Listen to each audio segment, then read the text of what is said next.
Okay, time capsule here. You've read the title. I'm here to talk about why I feel it benefits me as a person by thinking LeBron is the GOAT. This isn't like an objective analysis or anything like that.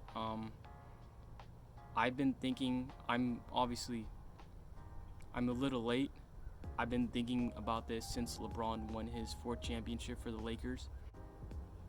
I did not think LeBron would get this close to MJ. I thought he would taper off after he won that 2016 Cleveland Cavaliers championship and then just continue to get his numbers, and then there would be like a perpetual debate as to what to value in an NBA career, right, versus LeBron and MJ, right?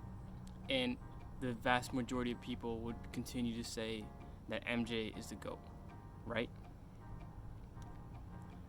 Here we are though. Not to mention, about a month ago, he surpassed Kareem for the most points all time in NBA history, playoffs and regular season combined. I don't really know how else he can beef up his resume other than win more championships, which I don't see as an option right now based on his team, the way his team is playing right now.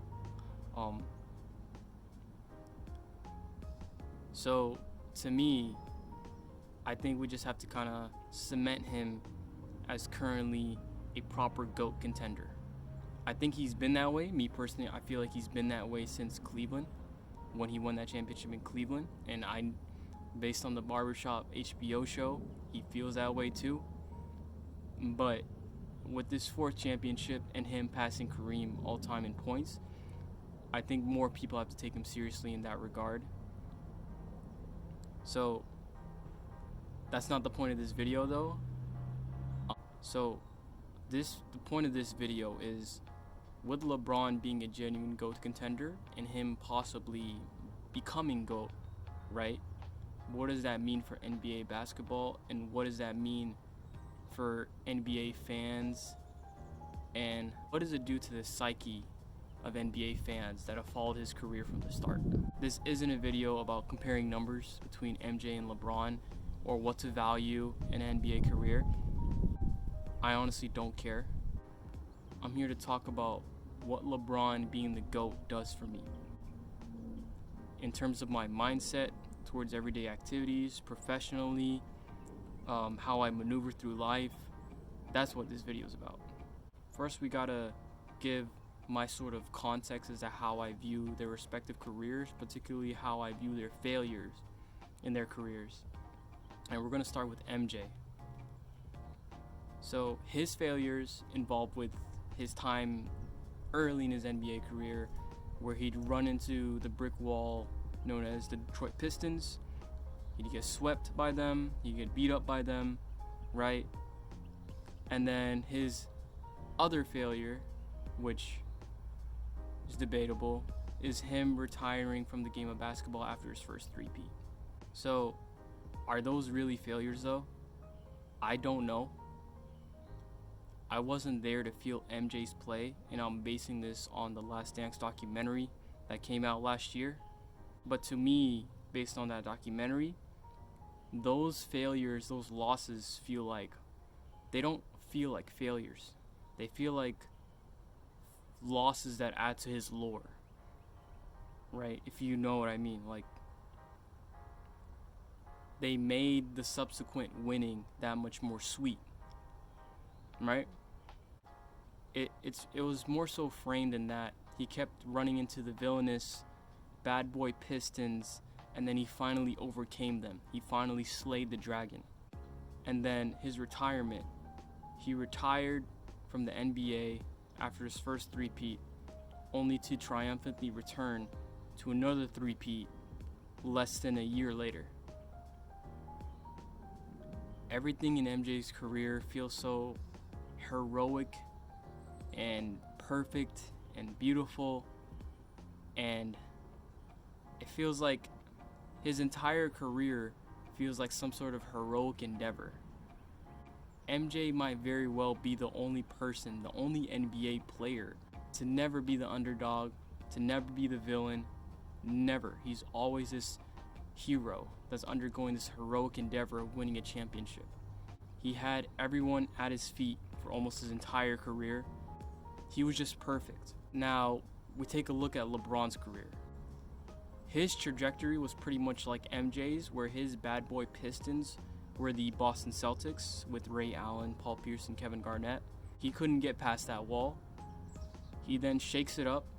He decides to go to Miami, becomes the greatest villain in NBA history, joins Dwayne Wade and Chris Bosh. They are the prohibitive favorites to win the 2011 finals. The entire world is rooting against him. I'm rooting against him too. That's when I started following basketball, was to root against him. And I feel like a lot of NBA fans were the same way. They jumped in to hate on this man. As I'm not gonna hide from that, right? And 2011 finals, he loses that finals. And everyone's pretty happy about it. And not only does Miami lose the finals, they lose the finals because of LeBron. This man, LeBron, averaged 18 points in that series. And he only had 8 points in Game 4. To me, that looks like an absolute irredeemable blemish on his legacy. Because at that point, most people thought LeBron would never pass MJ. Like, it was a wrap. There's nothing that could possibly redeem him from this. He'll start to slump now. His career is over. He'll be a very talented player that never won a championship. And he did not live up to the hype. We move to 2022 now. He's won 2 championships in Miami. He's won an incredible championship in Cleveland. And he won a random championship in Los Angeles. And he's just passed Kareem for the most points in NBA history. All of a sudden, he's looking like a GOAT contender to me. And if he is just GOAT, that changes everything. These accolades have finally given me an excuse to make him my GOAT, right? To me, he is the GOAT now. I could not care less. He is my GOAT, right? I just don't like the line of reasoning behind why MJ is the GOAT. Championship-wise, numbers-wise, statistically, he is perfect. He's gotten all the accolades. He is the perfect NBA player. Therefore, he is the GOAT. But if LeBron is the GOAT, to me it means being the greatest at something does not mean you have to be perfect.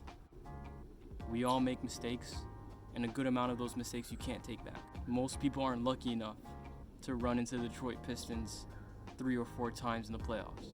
A lot of failures are irredeemable. They stick with you for the rest of your life, whether you accept them or not. And if you do accept them, people are still going to look at you for that mistake. However, if LeBron is GOAT, it makes it seem like there's nothing you can't redeem yourself from. That anyone can come back from anything, to even come back to the point to where you're the greatest at something. Kobe used to say this thing a lot, to where there's greatness in everybody.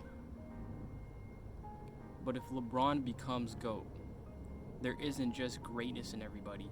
There is greatest in everybody.